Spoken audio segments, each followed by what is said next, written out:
I'm just back from 3 weeks away up north by the beach at Dunbogan and then by the beach at Shirley Beach on the Central Coast, and I have to say I really recommend holidays. They're refreshing and give you the opportunity to gain a bit of perspective, because it's just too easy to get bogged down in our workaday world and life, and as a consequence we don't think as creatively, we don't find solutions to situations in quite the same way as when we have a break and we get some perspective and there's an opportunity to see things in new ways. And interestingly, the passage that we're going to look at this week at church, which is Luke chapter 4, 14 to 21.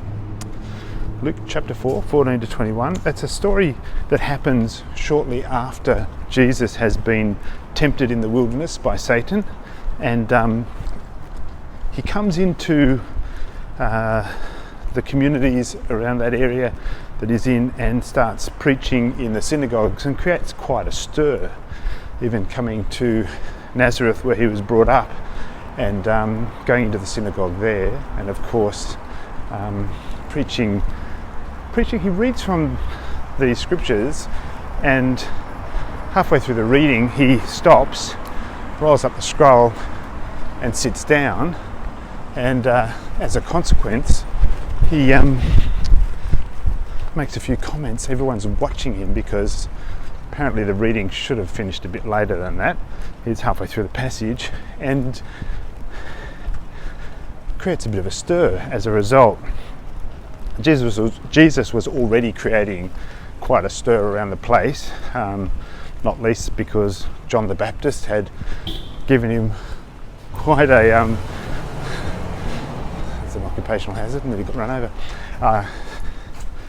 John Baptist had given him quite a good intro into his public life by saying, "This is the one who he wasn't worthy to untie the sandal of," and then he'd done a bit of healing around the place too. That always creates some interest, I imagine. Although probably not as much as you might think, because that was probably more common than it would be in our day, for example.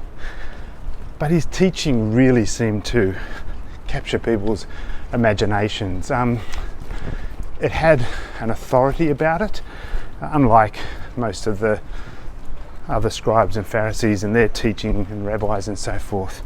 And so Jesus comes and starts to open the eyes of the people in new ways.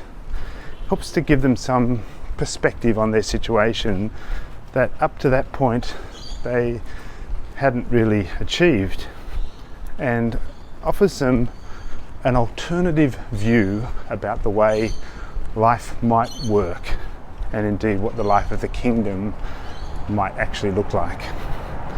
So we're going to look at that on Sunday morning at Mustard Seed. I know you've been well supported by a range of outstanding preachers while I've been away. Peter Wallen, thank you Peter for how you cared for our community with your teaching, and Adrian Sukumar-White, fantastic contribution there, and Kent Crawford last Sunday. We're well looked after, aren't we? This Sunday you've got me back. I hope that's okay. I've missed you. I'm kind of hoping you missed me too, but whether you did or you didn't, you got me back. So we'll see you on Sunday at Mustard Seed. God bless. Bye for now.